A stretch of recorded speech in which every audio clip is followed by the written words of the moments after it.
नमस्ते दोस्तों, star facts के नए वीडियो में आपका स्वागत है। मच्छरों की दिलचस्प दुनिया में आपका स्वागत है, जहां एक हैरान कर देने वाली सच्चाई छिपी हुई है। केवल मादा मच्छर ही खून पीती है। खून पीने का यह व्यवहार उनके अस्तित्व और प्रजनन के लिए जरूरी है।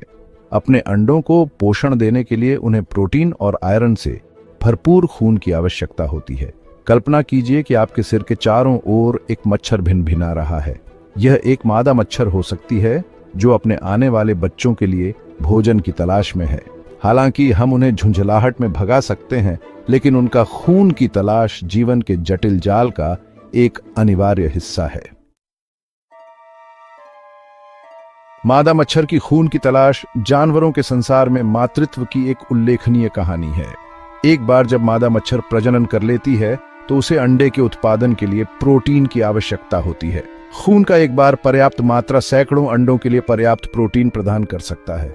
मादा मच्छर का शरीर खून से पोषक तत्वों को छोटे मोती जैसे सफेद अंडों में बदल देता है।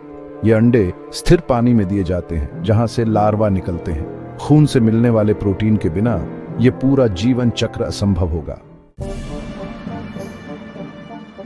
आइए नजर डालते हैं नर और मादा मच्छरों में क्या अंतर है।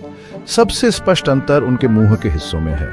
मादा मच्छर के पास एक लंबी नुकीली सूंड होती है, त्वचा को छेदने और खून खींचने का एक उपकरण। दूसरी ओर नर मच्छरों में मकरंद जैसे मीठे पदार्थों के सेवन के लिए एक साधारण सूंड होती है। वे अपनी मादा साथियों की तरह त्वचा को नहीं भेद सकते। नर और मादा मच्छरों का पूर्वज एक ही हो सकता है, लेकिन उनके खाने की पसंद बिल्कुल अलग होती है। नर मच्छर एक शांतिपूर्ण जीवन जीता है, एक फूल से दूसरे फूल पर उड़ता है, मीठे मकरंद का रसपान करता है। ये मीठा आहार उन्हें उड़ान के लिए आवश्यक ऊर्जा प्रदान करता है। हालांकि मादा मच्छर अधिक जटिल जीवन जीती है, जबकि वह ऊर्जा के लिए मकरंद भी खाती है, लेकिन खून की उसकी आवश्यकता उसके आहार की जरूरतों में एक नया आयाम जोड़ती है। खून का यह भोजन भरण पोषण के बारे में नहीं है, यह अगली पीढ़ी को पालने के बारे में है। जबकि मादा मच्छर अक्सर खून चूसने की अपनी आदतों से ध्यान खींचती है, नर मच्छर पारिस्थितिकी तंत्र में एक महत्वपूर्ण लेकिन अक्सर अनदेखी भूमिका निभाते हैं। परागण। जैसे ही वे एक फूल से दूसरे फूल तक जाते हैं, मकरंद की चुस्की लेते हैं, वे अनजाने में अपने शरीर पर पराग कण ले लेते हैं। ये पराग कण फिर दूसरे फूलों तक पहुंचाए जाते हैं। निषेचन को सुविधाजनक बनाना और पौधों को प्रजनन करने में सक्षम बनाना। तो अगली बार जब आप अपने बगीचे में मच्छर को भिन्न भिनाते हुए देखें, याद रखें कि यह एक नर मच्छर हो सकता है जो अपना काम कर रहा है, प्रकृति के नाजुक संतुलन में एक महत्वपूर्ण भूमिका निभा रहा है। मच्छर का जीवन चक्र काया पलट और अनुकूलन की एक आकर्षक यात्रा है। यह सब मादा द्वारा दिए गए अंडों से शुरू होता है, अक्सर रुके हुए पानी में। ये अंडे लार्वा में बदल जाते हैं, जिन्हें विगलर्स के रूप में जाना जाता है। ये लार्वा पानी में मौजूद कार्बनिक पदार्थों को खाते हैं, तेजी से बढ़ते हैं जब तक कि वे प्यूपा नहीं बन जाते। प्यूपा चरण परिवर्तन का समय होता है। इस दौरान मच्छर एक उल्लेखनीय कायापलट से गुजरता है। अंत में वयस्क मच्छर निकलता है, उड़ान भरने और पारिस्थितिकी तंत्र में अपनी भूमिका शुरू करने के लिए तैयार होता है। जबकि मच्छर पारिस्थितिकी तंत्र में एक भूमिका निभाते हैं, वे इंसानों के लिए भी गंभीर स्वास्थ्य जोखिम पैदा करते हैं।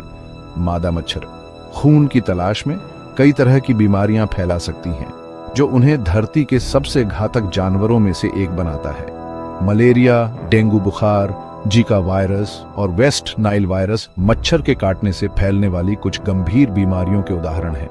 ये बीमारियां कई तरह के लक्षण पैदा कर सकती हैं, तेज बुखार और जोड़ों के दर्द से लेकर जानलेवा जटिलताओं तक। मच्छरों के काटने से खुद को बचाना सार्वजनिक स्वास्थ्य की रक्षा के लिए महत्वपूर्ण है। जबकि मच्छर एक अपरिहार्य झुंझलाहट की तरह लग सकते हैं, उनकी आबादी को नियंत्रित करने और मच्छर जनित बीमारियों के जोखिम को कम करने के कई प्रभावी तरीके हैं। एक महत्वपूर्ण कदम मच्छरों के प्रजनन के स्थानों को खत्म करना है। रुका हुआ पानी मच्छरों के लार्वा के लिए स्वर्ग है, इसलिए घरों और समुदायों के आसपास पानी के स्रोतों को हटाने से मच्छरों की आबादी पर काफी प्रभाव पड़ सकता है। डीट या अन्य EPA अनुमोदित सामग्री वाले मच्छर रोधी का उपयोग करने से मच्छरों को काटने से रोका जा सकता है। पूरी बांह के कपड़े और पैंट पहनना, खासकर मच्छरों के काटने के समय के दौरान सुरक्षा की एक अतिरिक्त परत प्रदान करता है। अगली बार जब आप मच्छर की भिनभिनाहट सुने, याद रखें कि यह एक मादा हो सकती है जो अपने बच्चों के लिए भोजन की तलाश में है। उसके खून चूसने का व्यवहार, जबकि हमारे लिए एक परेशानी है, प्राकृतिक चयन की शक्ति और जीवों द्वारा अपनी प्रजातियों के अस्तित्व को सुनिश्चित करने के लिए जाने की हद तक का प्रमाण है। मच्छर के खून के प्यासे स्वभाव के पीछे के कारणों को समझना हमें प्राकृतिक दुनिया की जटिलता को समझने की अनुमति देता है और सभी जीवित चीजों की परस्पर निर्भरता को। देखने के लिए धन्यवाद। इस चैनल को सब्सक्राइब करें, इस वीडियो को लाइक, कमेंट और शेयर करें।